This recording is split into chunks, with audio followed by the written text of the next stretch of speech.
So today we will do a complete revision of Chapter 11.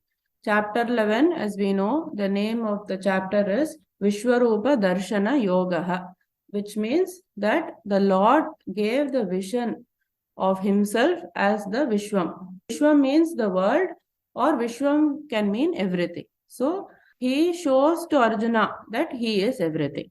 So why did he show to Arjuna that he is everything?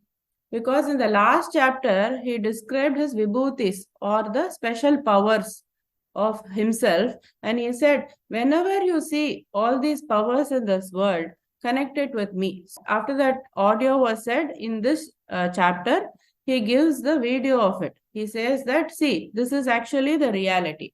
And why did he do this? Is because our mind has to be changed with attitude. And what is the attitude? It is the group of thoughts. And how do we change the thoughts? It is with the knowledge that we change the thoughts. And the knowledge can be obtained with a vision. So if we see something very powerful, then subsequently everything will change and our attitude will change. So this is what the Lord is doing in this chapter. It's very beautiful to recite this chapter.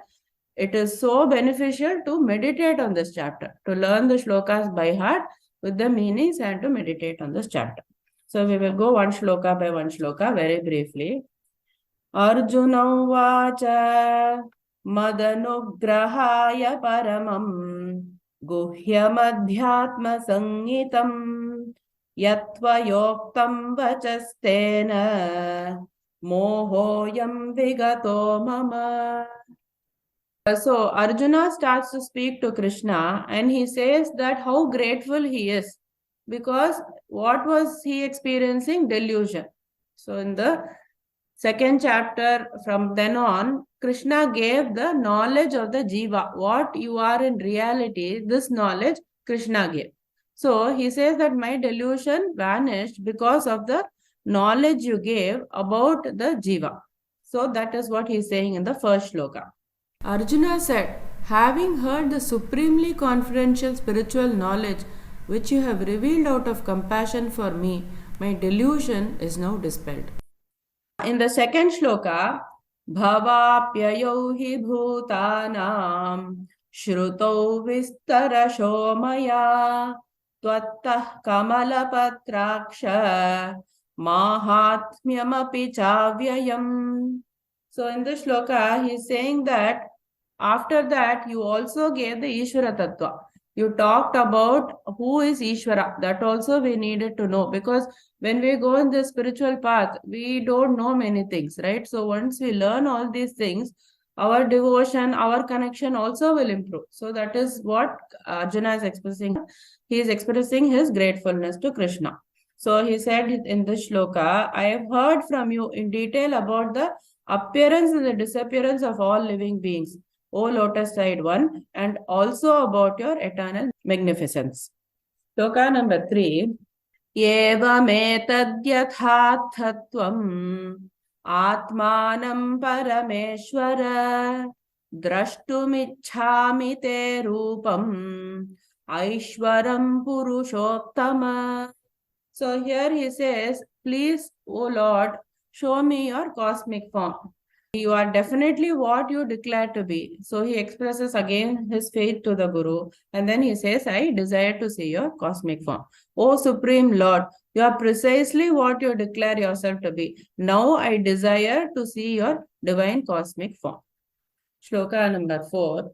Manyase yadi tacchakyam maya drashtumiti prabho Yogeshvara tato me tvam darshayatmanamavyayam.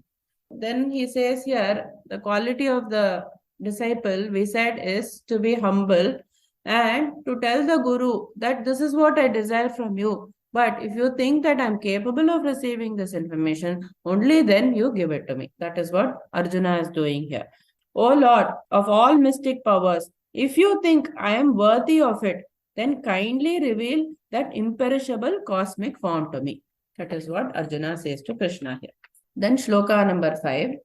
Shri Bhagavan Uvacha पश्य मे पार्थ रूपाणि शतशोऽथ सहस्रशः नानाविधानि दिव्यानि नानावर्णाकृतीनि च.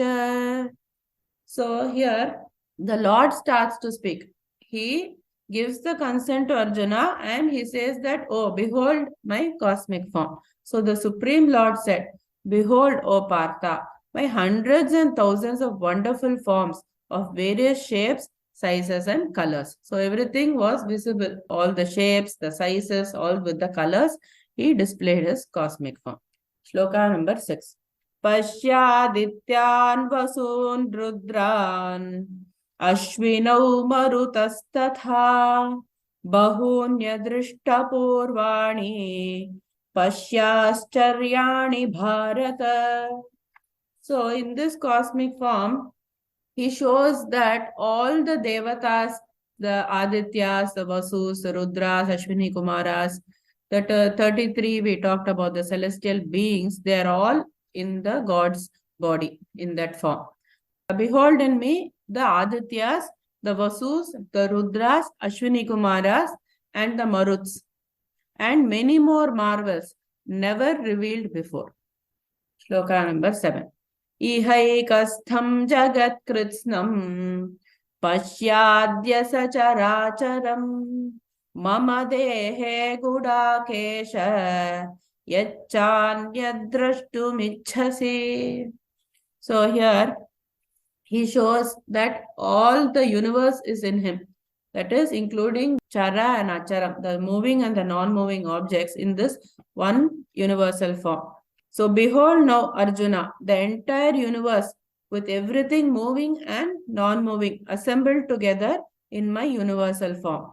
Whatever else you wish to see, observe it all within this universal form. For this, what explanation we said was, he also says to Arjuna, you will see the result of the war in this. That also you will see. Whatever you wish to see, because Arjuna is wanting to see the end of this war or the result of this war, so that also you will be able to see. Like that, the explanation is given. So, shloka number 8. Natu mam shakyase drashtum anenaiva svachakshusha divyam dadami te chakshuhu pashya me yogamaishwaram. But you cannot see my cosmic form with this physical eyes of yours. So what does Krishna say here?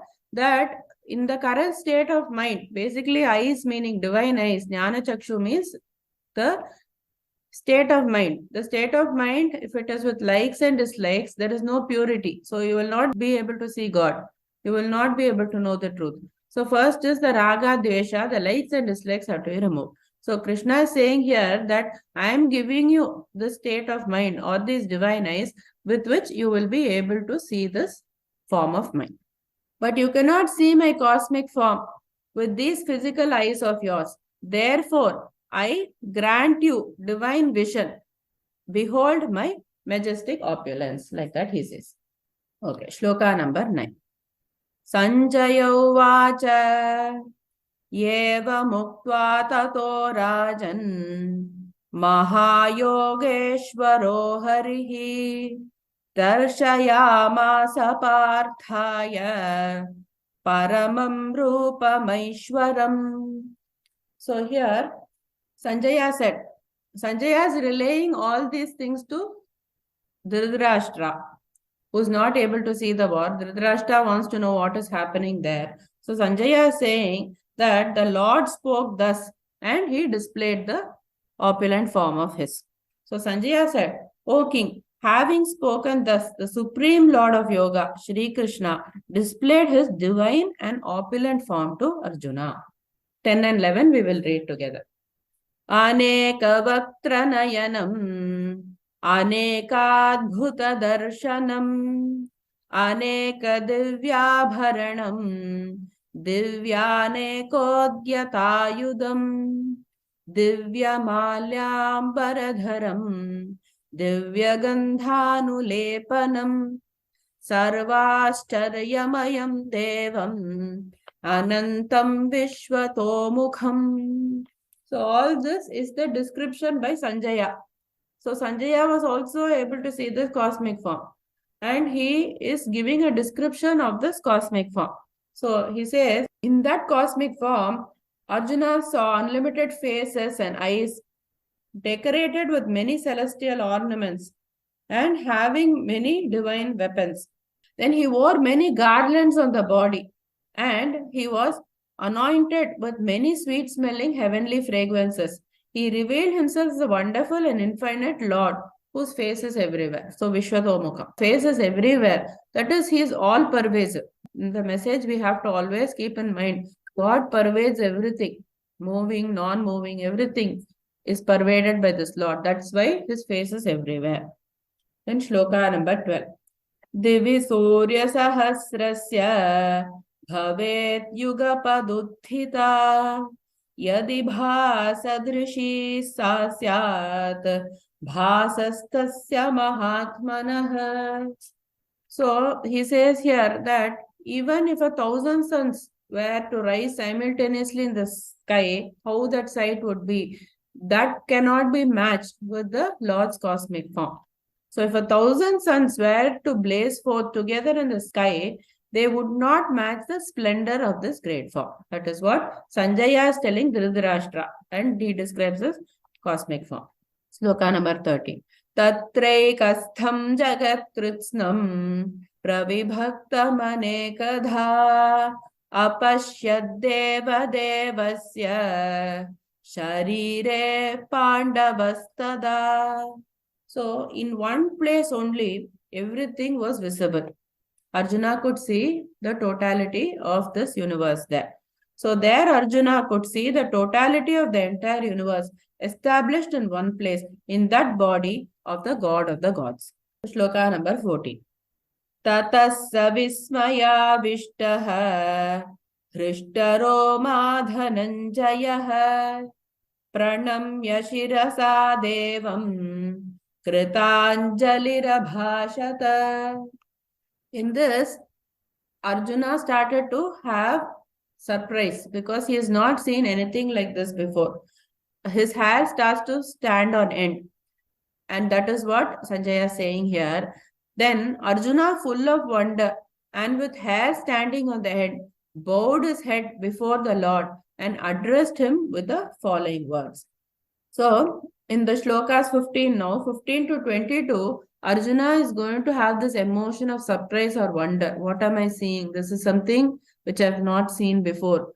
Is this true? Like that, those feelings are coming to Arjuna, and this is described in shlokas 15 to 22, and he describes the cosmic form with this emotion. Arjuna vacha pashyami devamstava devadehe sarvamstatha bhuta vishesha sanghan brahmanamisham kamalasanastham rishimscha sarvan uragamscha divyan. So Arjuna says here that,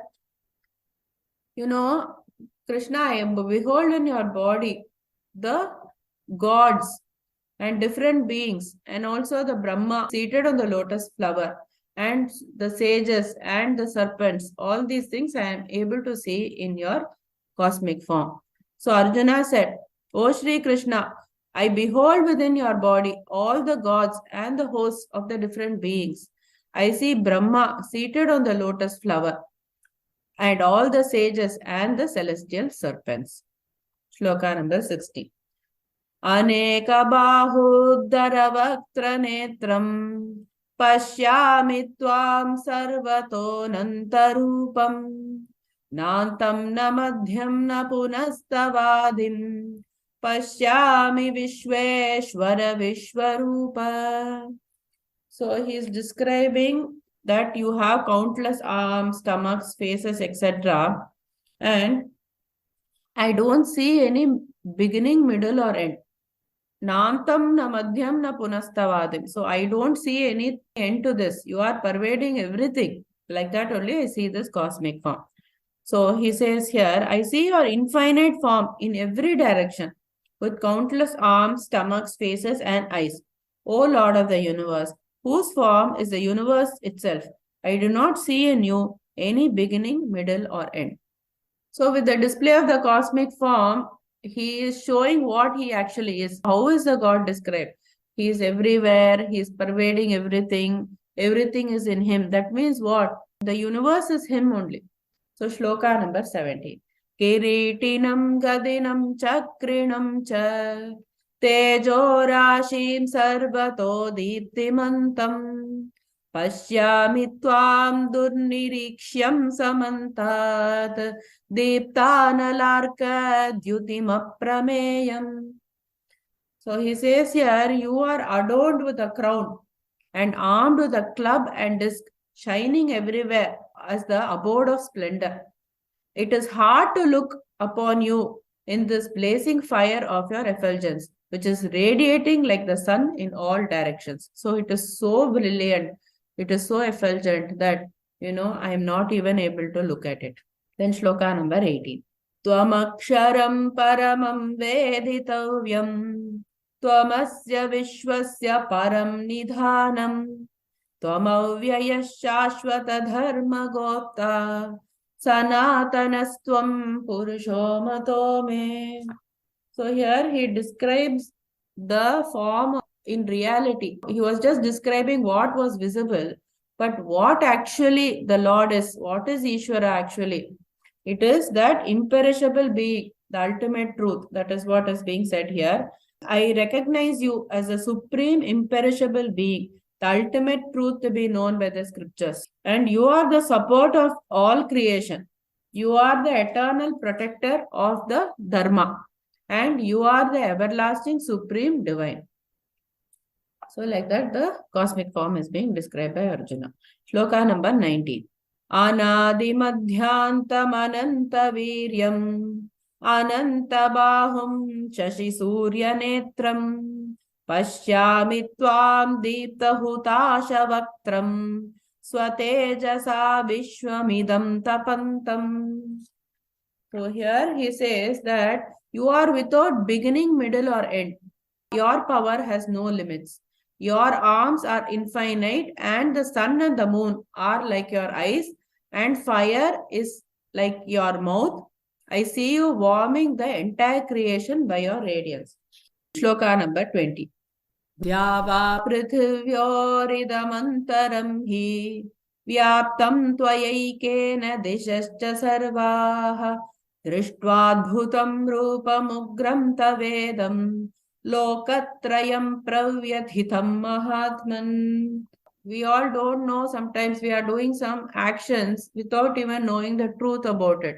So the more he sees this form, the more he is able to know what the cosmic form is about, who is God. Like that, Arjuna gets this realization. So he says, the space between heaven and earth and all the direction is pervaded by you alone. Seeing your wondrous and terrible form. So now little bit of fear also has come to him. What is this? So many faces, so many eyes, so many mouths, and everything is in you. Little bit scared also Arjuna gets. So he says wondrous and terrible also. And everybody is trembling with fear. Trembling with fear means the Lord's laws have to be obeyed. If you do not obey the Dharma, then you will be fearful. And those people who are following the Dharma, who are devoted, they will not have any fear. So he says the whole world is trembling with fear. O greatest of all beings. Shloka number 21.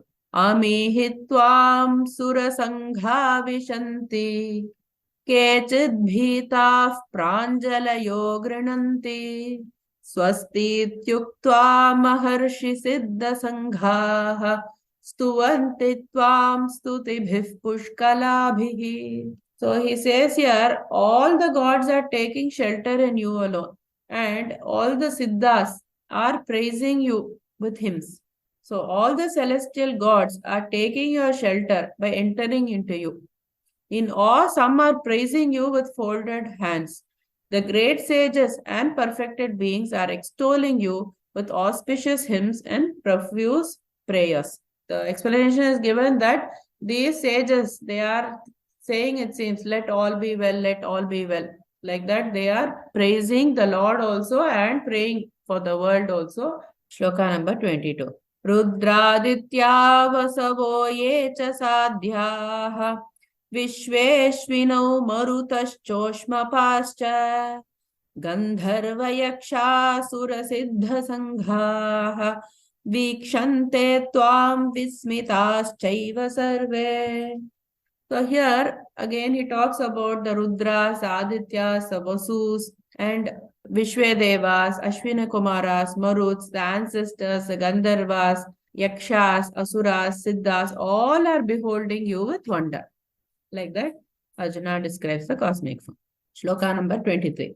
Rupam mahatte bahuvatra netram mahabaho bahubahurupadam bahudaram bahudam strakaralam drishtva lokah pravyathitas-thataham. Lord, your form is so magnificent. Again he says, with many mouths, eyes, arms, thighs, legs, stomachs, and terrifying teeth, all the worlds are terror-stricken, and so am I. So he says that when he sees the teeth, he sees that all the beings are being crushed by the Lord in the later shlokas. So when he sees the teeth, Arjuna also gets afraid. In shloka number 24.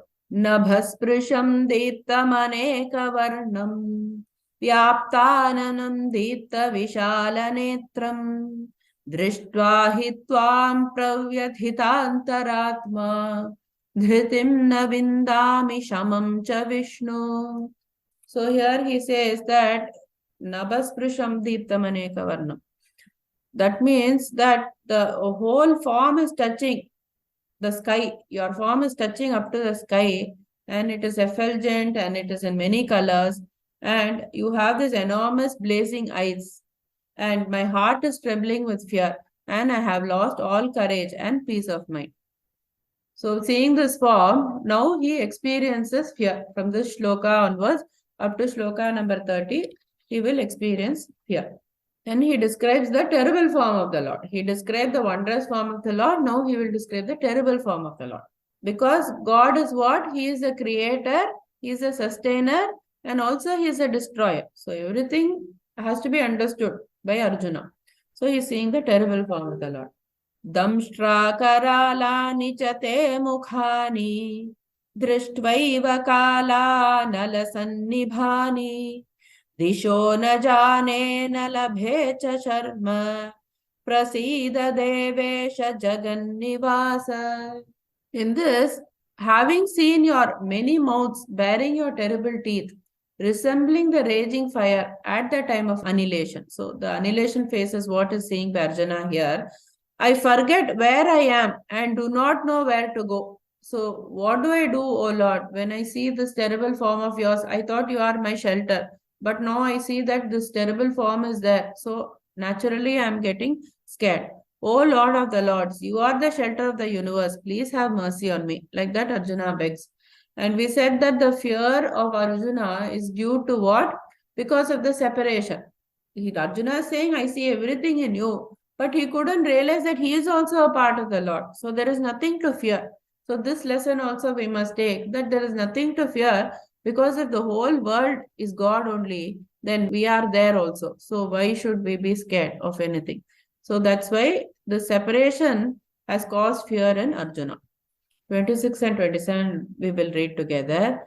Ami chatvam dhritarashtrasya putraha sarve sahaiva vanipala sanghaihi bhishmo drona suta putrastathasau sahasmadiyerapi yodhamukhyaih vaktrani te tvaramana vishanti damshtrakaralani bhayanakani kechid vilagna dashanantareshu sandrishyante churnitairuttamaghaihi. So here what is he saying? I see the sons of Dhritarashtra. He says that all the kings are there. Bhishma is there, Drona is there, Karna is there, and also the generals from my side are also there. So they are all entering your mouth and they are being smashed with your terrible teeth. That is what I am seeing here. Shloka number 28 and 29. We will read together. Yatha nadinam bahavombuvegaha samudramevabhimukha dravanti tatha tavami naralokaviraha vishanti vaktrani abhivijwalanti yata pradiptam jwalanam patangaha विशन्ति नाशाय समृद्धवेगाः तथैव नाशाय विशन्ति लोकाः तवापि वक्त्राणि समृद्धवेगाः. So here he says, Yatha nadinam bahuvombuvegaha. That means what? Just as the rivers will flow towards the ocean with great speed to join the ocean, all these warriors are entering your mouth. So at the time of annihilation, everybody will go and merge with the Lord. So that is what Arjuna is saying here. And how, like the moths, they will be attracted to the fire and they will fall down in that fire. Like that only, all these people are going into you to perish. And so are all the armies entering with great speed. Like that, Arjuna is describing here. Shloka number 30. लेलिह्यसे ग्रसमानः समन्तात् लोकान् समग्रान् वदनैर्ज्वलद्भिः तेजोभिरापूर्य जगत् समग्रम् भासस्तवोग्राः प्रतपन्ति Vishnu. So with the tongue, Arjuna is able to see that he is licking the world, or he is licking all the beings from all the sides. So many tongues are there, and this gory form of his, everybody is being crushed and everybody is being licked and they are going into this form. So with your fiery tongues, you are licking up the hosts of living beings on all sides and devouring them with your blazing mouths. O Vishnu, you are scorching the entire universe with the fierce, all-pervading rays of your effulgence. Shloka number 31. आख्याहि मे को भवानुग्ररूपः नमोऽस्तु ते देववर प्रसीद विज्ञातुमिच्छामि भवन्तमाद्यं न हि प्रजानामि तव प्रवृत्तिम्. So now Arjuna has a request to make. Please, I am not able to understand you. I don't know who you are. I am seeing something wonderful, then I am seeing something fearful. But actually, who are you? Like that, Arjuna asked the Lord. So tell me who you are, so fierce of form, O God of gods. I bow before you.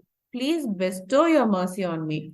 You who existed before all creation, I wish to know who you are, for I do not comprehend your nature and workings. Shloka number 32. The Lord will start to speak. He will say, actually, this is what I am. I am Kala. Like that, he will describe himself. Shri Bhagavan Uvacha Kalosmi Lokakshaya Krit Pravruddhaha Lokan Samahartumiha Pravruttaha Ritepi Tvam Na Bhavishyanti Sarve Yeva Sthitah Pratyanikeshu Yodha.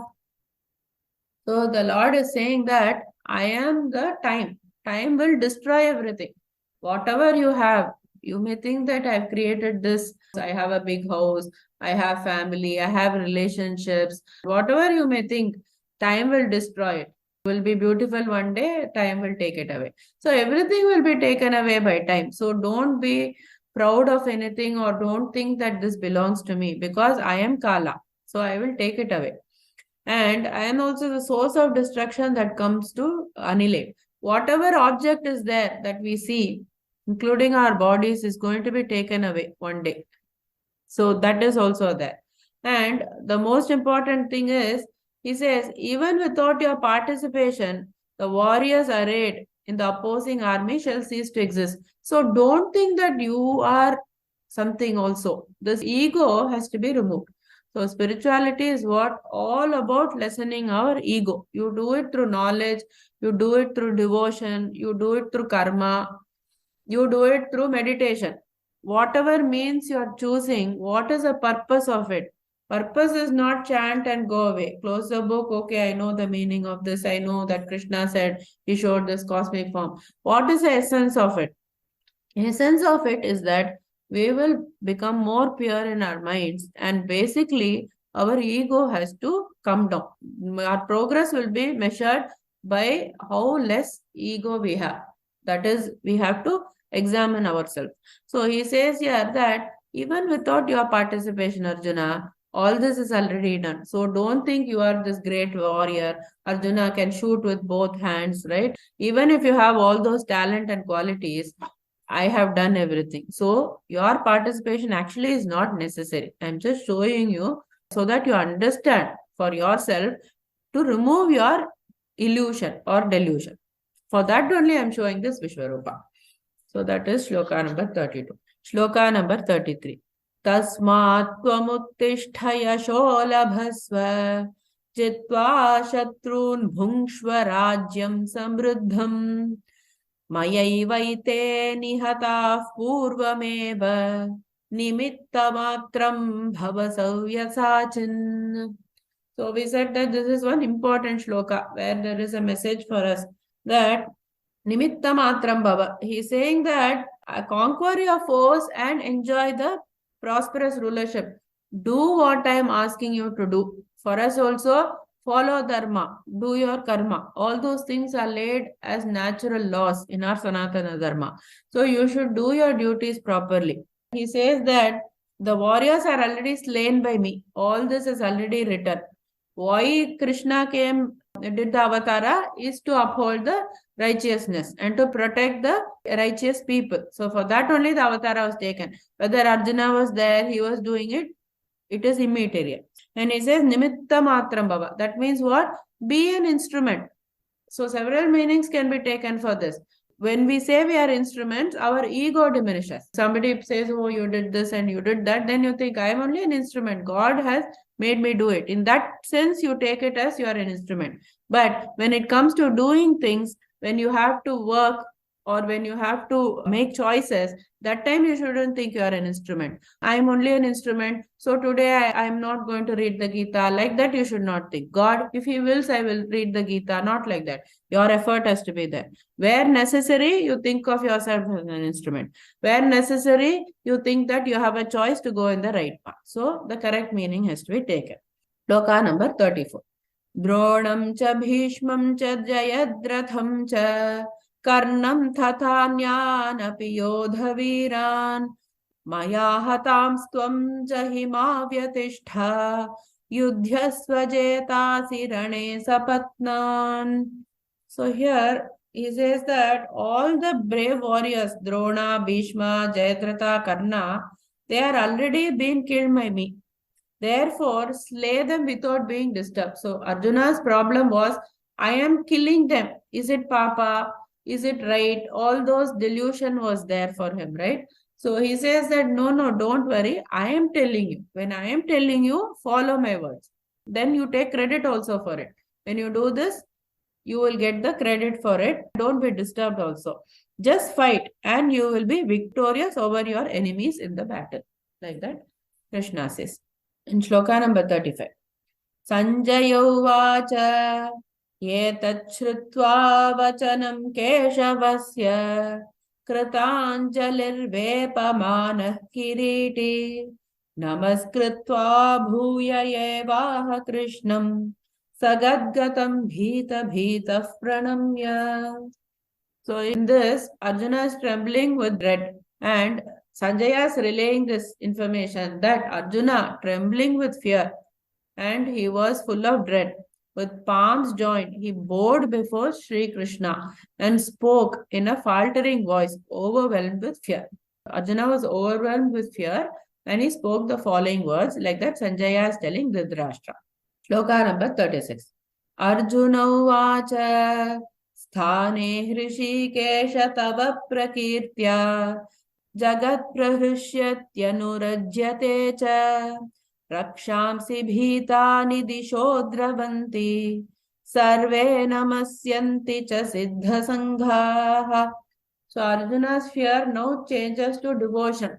When you've seen that form is everything, then of course, you will have the devotion.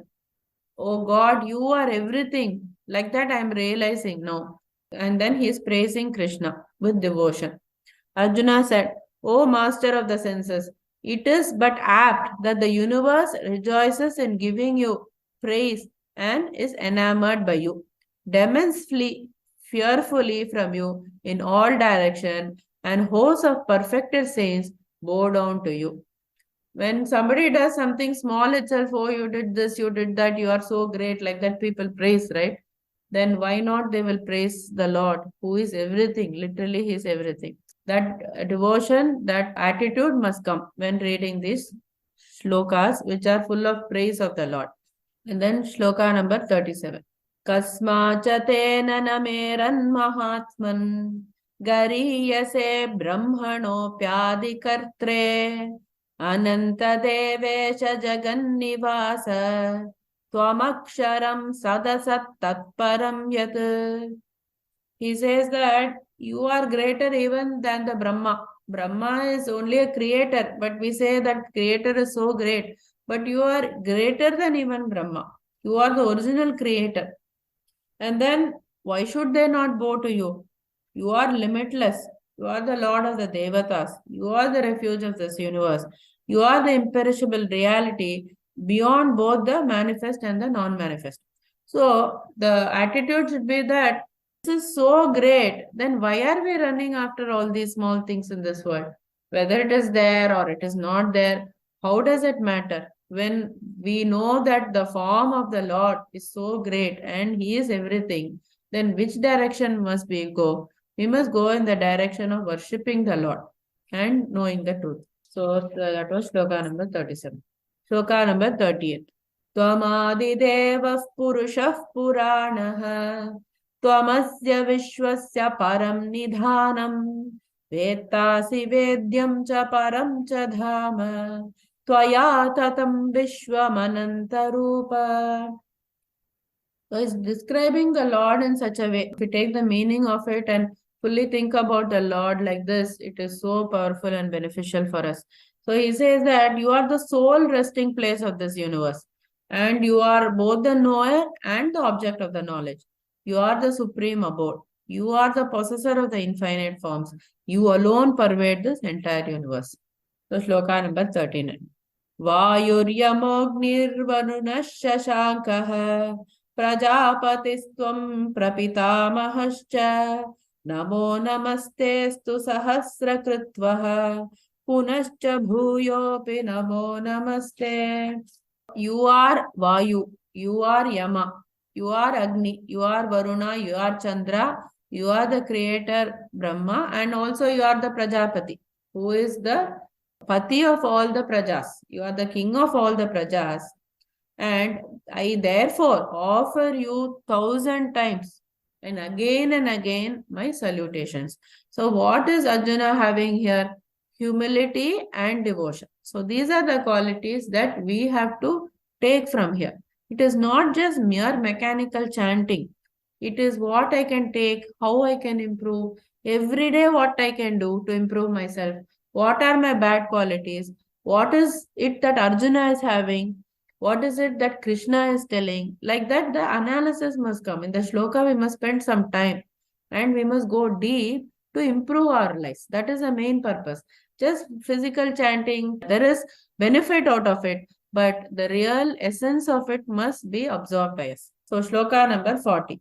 Namah purasthadatha prishtataste namostu te sarvata eva sarva anantaviryamita vikramastvam sarvam samapnoshi tatosi sarvaha. So here he says, O Lord, O infinite being, you are having infinite power. I bow down to you from the front, I bow down to you from the rear, and I bow down to you from the all sides. You are the possessor of this infinite valor, and you pervade everything. Thus, you are everything. So, why the Lord is talking about the pervasion everywhere is that He is everything, and we don't see Him as everything. We are seeing as disjointed things. That is, this is table, this is chair, that is separate. If you go to the puja room, there is God. But other places, I am not able to see God in other people or in other things. That knowledge is given, so our gap between the world and God will shrink. So shloka number 41 and 42 together. सखेति मत्वा प्रसभं यदुक्तं हे कृष्ण हे यादव हे सखेति अजानता महिमानं तवेदं मया प्रमादात् प्रणयेन वापि यच्चावहासार्थमसत्कृतोऽसि विहारशय्यासनभोजनेषु येऽखोतवाप्यच्युत तत्समक्षं तक्षामये त्वामहमप्रमेयम्. These are also very beautiful shlokas. So here Arjuna realizes who Krishna is. Suppose we have a friend and we are thinking, this is my friend, and just, casually we do things with that friend. And one day we come to know that friend is actually a CEO of a very big company. You didn't know that. So your attitude immediately will change. Oh, I'm so sorry. I didn't treat you like in that way. You're so great. You are somebody in this world. I didn't know about you. Like that, our attitudes will change, right? Even for that, our attitude changes. So now Arjuna has found out that he is the Lord himself, not my friend, whom I was just playing and casually, addressing him as Krishna, Yadava, like that. So he asks for forgiveness of the Lord. So when we know that somebody is great, then we must have the humility to accept it and say, I'm sorry, I didn't know this greatness of yours. I may have, not given you the respect and the honor that you really deserve. So that is what Arjuna is expressing here. Thinking of you as my friend, I presumptuously address you, O Krishna, O Yadava, O my dear friend. I was ignorant of your majesty, showing negligence and undue affection. Undue affection means incorrect way of affection. And if justfully I treated you with disrespect while playing, resting, sitting, eating, when alone or before others, for all that I crave forgiveness. Then he is continuing, Shloka 43. Pitasi lokasya characharasya त्वमस्य पूज्यश्च गुरुर्गरीयान् न त्वत्समोऽस्त्यभ्यधिकः कुतोऽन्यः लोकत्रयेऽप्यप्रतिमप्रभाव. So he says that you are the father of this universe. This is what I realize, Krishna, of both the moving and the non-moving things. Nothing is there without you. And you are the one who is deserving of worship. One who has to be bowed down to is the Lord. So that we must do every day. And we must thank the God for everything that he has given, and to show that, our praise of him, that is prayer. That attitude must come. Oh God, you are really great. That I understand. With that attitude is more powerful than just telling like 100 shlokas. So here, that is what Arjuna is experiencing for himself. You are the one who is deserving of worship, and you are the supreme spiritual master. When there is none equal to you in all the three worlds, then who can possibly be greater than you, O possessor of incomparable power? So, shloka number 44. Tasmat pranamya pranidhaya kayam prasadaye tvamahamisha medyam piteva putrasya sakheva sakhyuh priyah priyayarhasi deva sodhum. So here Arjuna is giving some examples. Oh Lord, I deeply bow down to you and I prostrate before you, and I want your grace. Like he gives some examples, like how a father will forgive his son. If the son did something wrong, the father will forgive. Just like that, a beloved will forgive another beloved, and a friend will forgive another friend. Like that, I ask for your forgiveness, because Lord is not only great, but he is also very compassionate. Even if I have done some mistake, please forgive me. So what we can take in our life, we can ask God for forgiveness every day. When we talk to the Lord and we say, oh God, you are so great. I am reading in all these shlokas that you are so great. I didn't know this before. That we can express to the God. Even in your own language. No need to be Sanskrit, no need to be shlokas. And you can tell to the Lord, whatever I have done before, please forgive me. Because you are also compassionate. Like that also our prayer can be. The prayer should be with the attitude. The prayer should not be with action or with just telling the shloka. So that attitude only Arjuna has here. Shloka number 45. Adrishtapurvam hrishitosmi drishtva bhayena cha pravyathitam mano me tadeva me darshaya deva rupam prasida devesha jagannivasa. So here he says that I have experienced so much joy. When I saw this form, I requested you and you showed me. I'm grateful to you that you showed me your cosmic form and I experienced great joy. But on the other side, when I saw the other side of you, then I was very fearful. Like how the father is there, he plays with the child and the child is very happy. But then the father also gets angry. So the child sees the terrible form and, oh my God, my father is angry with me. Like that, Arjuna has experienced both. And then he says, have mercy on me. I am not able to take this form anymore. Why? Because that capability is not there for me. So when that capability is not there, even if the best of the knowledge is given to you, you will not be able to withstand it. So Arjuna wants to see Krishna's pleasing form again, and that is what he is requesting here. Having seen your universal form that I have never seen before, I feel great joy, and yet my mind trembles with fear. Please have mercy on me, and again show me your pleasing form, O God of the gods, O abode of the universe. Shloka number 46. Kiritinam gadinam chakrahastam ichhami tvam drashtumaham tathaiva tenaiva rupena chaturbhujena Sahasrabaho Bhava Vishwamurte. So here he says that, oh Lord, I want to see you. Showed me your 1,000 arms, but I wish to see your four-arm form. Four-arm form is the Vishnu form, carrying the mace and disc and wearing the crown. Like that, Arjuna requests to Krishna. Shloka number 47. Shri Bhagavan Maya prasannena tavārjunedam rūpam param darshitam atma yogat tejomayam vishwamanantamadhyam yanme tvadanyena nadrishta purvam. Oh Arjuna, I was pleased with you because Arjuna has displayed several good characteristics of the disciple that we are learning in the Bhagavad Gita. Because of that, I was pleased with you. Through the power of my yoga maya, I gave you this form of mine. Showed you this form of mine because I was pleased with you. No one before has ever seen this form. Like this kind of a cosmic form, Vishwarupa, is very difficult to get. It comes after years and years, after janmas and janmas. So it is not very easy to get. If you are able to see the world as a god, then you are, very, very highly evolved in bhakti. Shloka number 48.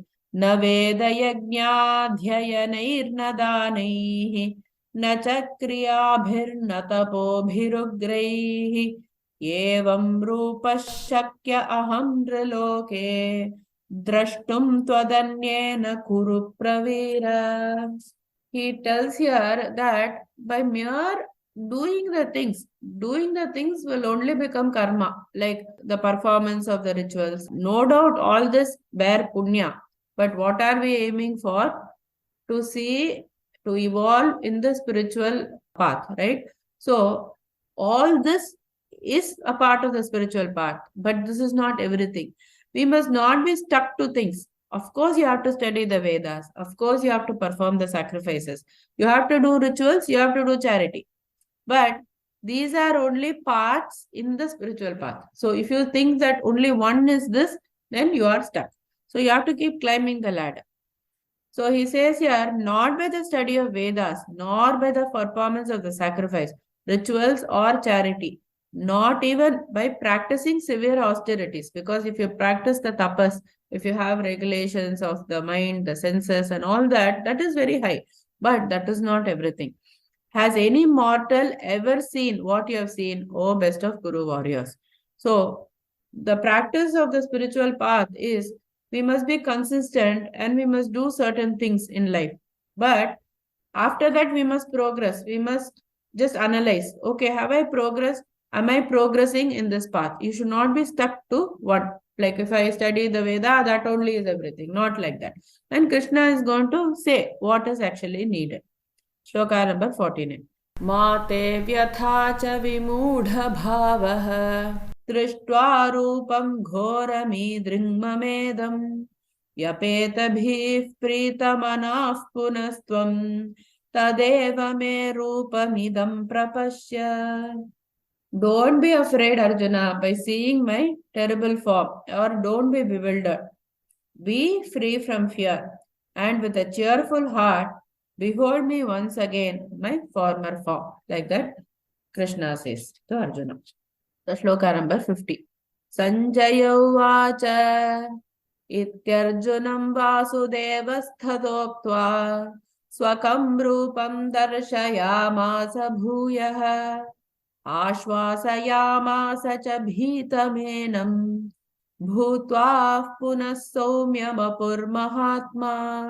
Sanjaya said, having spoken thus, the compassionate son of Vasudev displayed his form again. Then he further consoled the frightened Arjuna by assuming his gentle form. So first he shows his four-arm form, Vishnu form, then he takes the two-arm form. And shloka number 51. Arjuna uvacha drishtvedam manusham rupam tava saumyam janardana idanimasmi samvrittah sachetah prakritim gatah. So here Arjuna said, O Shri Krishna, seeing your gentle human form or the two-arm form, I have regained my composure and my mind is restored to normal. Shloka number 52 and 53. Shri Bhagavan uvacha sudurdarshamidam rupam drishtavanasi yanmama deva apyasya rupasya nityam darshana kangshinah naham vedairna tapasa nadanena na chejyaya shakya evam vidho drashtum drishtavanasi mam yatha. So here the Lord says, the celestial beings, even they are desperate to see this form, and this form is so rare for people to see, exceedingly difficult to behold, and neither by the study of the Vedas, nor by the penance, not by charity or fire sacrifices, can I be seen as you have seen me. Sometimes we'll take the meaning, oh, Krishna said no need to study the Vedas. What is there in this? What is there in doing puja? Krishna said no need to do this, no need to do sacrifice. Like that, they will take the wrong meaning. It is not like that. He's saying that only by doing this you will not get. You need other things also, which he's going to say. We should not interpret things in the wrong way. Like Bhagavad Gita can appear very confusing if it is not understood in the right way. And you'll say, God only said this. He said not to do tapas, he said not to fast, or he said not to study the Vedas. So that meaning should not be taken. Don't be stuck in this stage. Do it, but don't be stuck here. Then shloka number 54. Bhaktya tvananyaya shakya ahamevam vidhorjuna jnatum drashtum cha tatvena praveshtum cha parantapa. What can I be seen by? By unalloyed devotion. So this whole one chapter is dedicated to bhakti. In that bhakti, we'll understand what is actually bhakti. Bhakti is a very generally used word. So sometimes we may have the incorrect understanding or not the proper understanding. So we will see in that chapter. So he says that by unalloyed devotion alone can I be known. And as I am standing before you, thereby on receiving my divine vision, one can enter into union with me. Praveshtum cha parantapa. So to merge into me, there is something else that is required, which is this unalloyed devotion. What is this unalloyed devotion? One chapter is dedicated to that. We will see it. Shloka number 55. Mat karma krin mat paramaha mad bhakta sangha varjitaha nirvaira sarva bhuteshu yassamameti pandava. This is also one very important shloka. Mostly the last shloka will be an important shloka. Like that, this is also an important shloka. In this, he gave the 5 stages. Mat karma krit. Whatever you do, perform the duties for my sake. Mat paramaha. Consider me as your supreme goal. Other things are incidental. Don't pay too much attention to this world and worldly things. The goal should be, how can I spiritually progress? And mad bhaktaha, be devoted to me only. Rest of the things you are doing, you have to do in this world. There is no choice. But the devotion, be devoted to me. Don't be devoted to other people or things. Not necessary. You be nice, you do all the things. Devotion should be to the Lord always. And Sanghavarjita, be free from attachment. This is mine, that is mine, this is my child, that is my mother, father. Try to little bit distance. When you're going the spiritual path, little bit we have to detangle ourselves. Step back and say, this is fine. This Janma, I am the mother of somebody, I am the child of somebody. Okay. This is just for this lifetime. If something is impermanent, why am I going to be so attached with it? No, right? So if I borrow a book from the library, I'm going to give it back. Am I going to get attached to the book? When I take that book, I know, oh, I borrowed from the library, I have to give it back. I will read it and I will give it back. Same as with life. And then so he says, Sanghavarjitaha. Then if you are Sanghavarjitaha, are you an annoying person in this world? Are you detaching yourself and not doing anything for others? No. Nirvairaha. You are free from malice towards all beings. Free from hatred. Why? Because if you understand spirituality, it means that is God only. So why will you have malice towards other people? Don't have any malice. And Sarva Bhuteshu, to all entities, not just the people whom you love, to people whom you don't like. That Baba must come. And Yasya Mam Eti Pandava. So this kind of a person only will reach me. We'll close this chapter. Om Tat Saditi Srimad Bhagavad Gitasu Upanishadsu Brahma Vidyayam Yoga Shastre Shri Krishna Arjuna Samvade Vishwarupa Darshana Yogo Nama Ekadashodhyayah Sarvam Krishnarpanamastu. This is the very brief summary. Shlokas 1 to 2, Arjuna was speaking and he says to Krishna, Krishna, you gave me the Jiva Tattva in chapters up to 6, as we understand. And from chapter 7 to 10, Ishvara Tattva. The truth about Jiva you gave up to chapter 6, out of which my delusion was dispelled. And also you talked about Ishvara. Who is Ishvara? So in chapter 7 to 10. In shlokas 1 to 2, Arjuna says Krishna has given the Jiva Tattvam and the Ishvara Tattva. In shlokas 3 to 4, Arjuna asks for the Vishwarupa Darshana. Here, Arjuna expresses his faith in Krishna's words. That is the most important thing. Faith is the precursor to knowledge. So, Arjuna expresses faith and he said, whatever you have said is the truth, O Krishna. And if you think that I am worthy, that is also one good quality of the disciple. He says, only if you think I am worthy of it, you give me this Vishwarupa. Like that, he said, Arjuna said in shlokas 3 to 4. In shlokas 5 to 8, Krishna gives the consent and grace to Arjuna to see the Vishwarupa.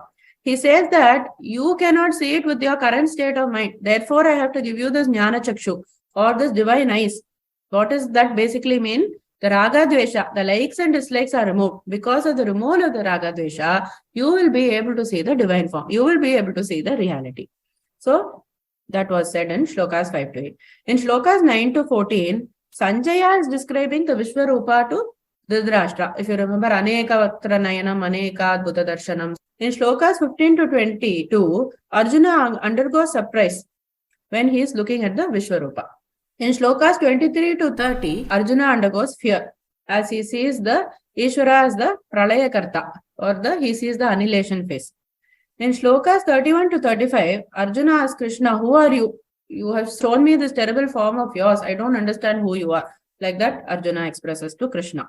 And then Krishna also gives the answer. In shlokas 36 to 45, Arjuna's fear transforms to bhakti. Once he is surprised, then after that he is scared. After that, he comes to know who Krishna is. So after that, what he does is his attitude changes to devotion. So if you remember, in the first chapter, Arjuna went through 3 emotions. Ragaha, attachment, Shokaha, sorrow, and Mohaha, delusion. In shlokas 46 to 55, Arjuna asked to see the original form. And in shlokas 54 to 55, Krishna gives the Vishwarupa Upayam. That means what? How to see this cosmic form. Like that, he gives the way to see the Vishwarupa. So what did he say? We saw in the last shloka, Mat Karmakrit, duties for the God, Mat Paramaha, goal as the God, Mat Bhaktaha, devoted to God, Sangavarjitaha, be without attachment, and Nirvairaha, Sarvabhuteshu, be without hatred or malice towards all the beings. Like that, Krishna said to Arjuna, and this is basically a segue into the next chapter, which is Bhakti Yoga, and it is one of the most important chapters of Bhagavad Gita, which has only 20 shlokas, but it is fully packed with a lot of knowledge. So here, as we always go through the glories of the chapter from the Padma Purana, I will read out the glories of the chapter 11 of the Bhagavad Gita from the Padma Purana. So this is the story. Lord Shiva said, "My dear Parvati, now I will relate to you the glories of the 11th chapter of the Srimad Bhagavad Gita.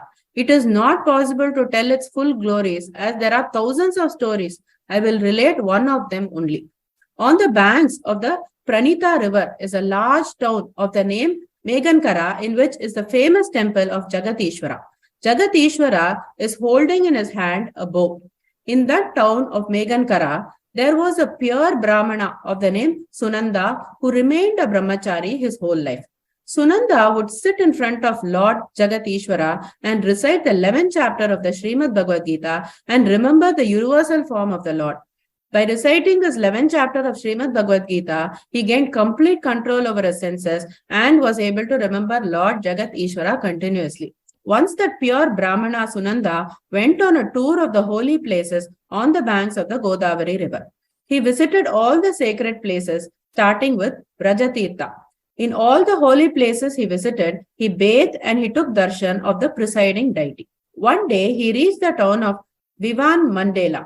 Along with his associates, he searched for a place to stay, and eventually in the middle of the town, they found a dharmashala where they all took rest for the night. When Sunanda woke up in the morning, he found that all his associates had left.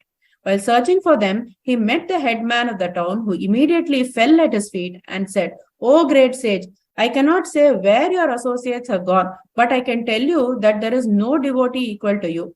I have never seen anyone as pure as you. O my dear Brahmana, I am begging you to stay in this town." When Sunanda heard this humble request of the headman of the town, he decided to stay for some days. That headman made every arrangement for the comfortable stay of Sunanda and engaged in his service day and night. After 8 days had passed, one villager came before Sunanda, crying very loudly and said, "O pure Brahmana, last night one Rakshasa ate my son." Sunanda inquired, "Where does that Rakshasa stay and how did he eat your son?" The villager replied, "In this town, one very fearful Rakshasa lives, who every day was eating villagers as and when he pleased. One day, we all went to that Rakshasa and requested him to protect us, in return for which we would provide him with his daily food. One dharmashala was built, and any travelers who came here were sent there to stay, and while they were sleeping, the Rakshasa would eat them. In this way, we were able to protect ourselves from the Rakshasa. You, along with your associates, stayed at the dharmashala, but the Rakshasa did not eat you along with everyone else. The reason I will tell you.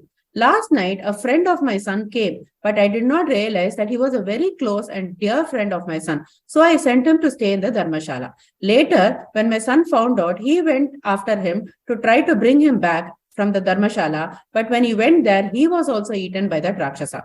Today in the morning, I went to that Rakshasa and asked him why he had eaten my son along with the other travelers. I also requested him if there was any way I could get back my son. The Rakshasa told me, I did not know that your son had also entered the dharmashala. Thus, he was eaten with everyone else. As far as getting him back, that would be possible when I am freed from this Rakshasa body, which will be possible by the mercy of a person who recites the 11th chapter of the Srimad Bhagavad Gita daily. Right now, there is one Brahmana staying in this town who has stayed at this dharmashala, but I had not eaten him because he daily recited the 11th chapter of the Srimad Bhagavad Gita. If he daily recites the 11th chapter of Srimad Bhagavad Gita 7 times, then sprinkles the water on me, then I will be able to get free from the curse of this Rakshasa body.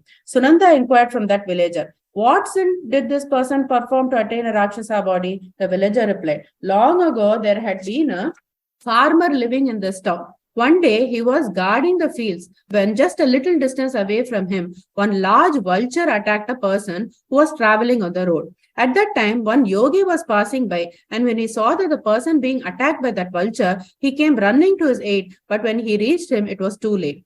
Then that yogi became very angry with the farmer and spoke to him as follows. One who sees others in danger from thieves, snakes, fire, attacked by weapons, etc., and even though he is capable of helping them but does not come to help, is punished by Yamaraja.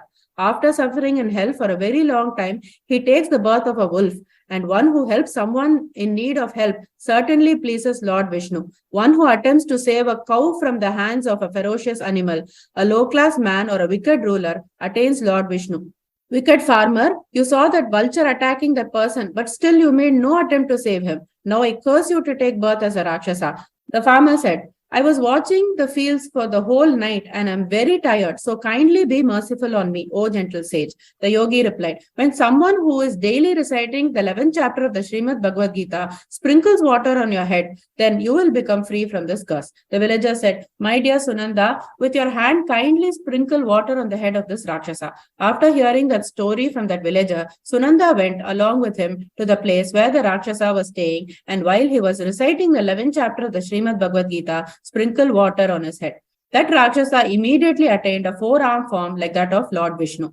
Not only he, but all the thousands of persons he had eaten also attained a four-armed form like that of Lord Vishnu. Then they all sat down in the flower aeroplane which had been sent to take them all to Vaikuntha. Seeing these amazing events, the villager inquired from the Rakshasa which one was his son. The Rakshasa started to laugh and pointed at one of those thousands of beautiful persons sitting in the transcendental aeroplane and replied, that is your son. The villager requested his son to come home with him. Hearing his father's request, the son smilingly replied, my dear sir, many times you have been my son and I yours, but now by the grace of this great pure devotee Sunanda, I have been released from this wheel of birth and death, and now I am going to my real home Vaikuntha. Dear sir, kindly surrender unto the lotus feet of Sunanda and hear from him the 11th chapter of Srimad Bhagavad Gita, and you will also be able to attain the abode of Lord Vishnu. Of this there is no doubt. From Lord Krishna's mouth, these nectarine instructions came on the battlefield of Kurukshetra in reply to the questions of his friend Arjuna. And only by hearing and reciting this discourse can one break the tight knot which is binding us to this wheel of birth and death. Lord Shiva said, after speaking these words full of wisdom to his father, along with all those other fortunate souls, he went to Vaikuntha and his father learned the 11th chapter of Srimad Bhagavad Gita from Sunanda. My dear Parvati, you have heard the glories of the 11th chapter of Srimad Bhagavad Gita, which is capable of destroying all sinful reactions.